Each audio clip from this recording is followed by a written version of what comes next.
其实我个人并没有什么特别感觉啦，但是呢，我家人呢，就会有这个很强烈的感觉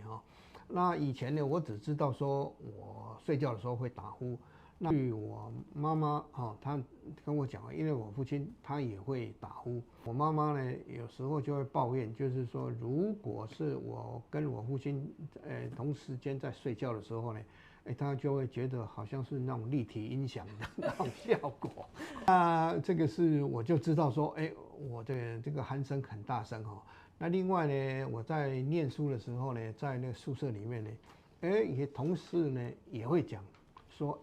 只要我一睡觉大概整栋大楼的人都知道说我在睡觉了那后来结婚以后呢，倒是没有嫌我说睡觉这个会吵他了，他还我会问他了，问他说，我睡觉有没有打呼啊？他说有啊，当然有。然后我就问他说，那会不会干扰到他的那个睡眠他就说，如果他比我这个晚睡的话，那他就会受影响。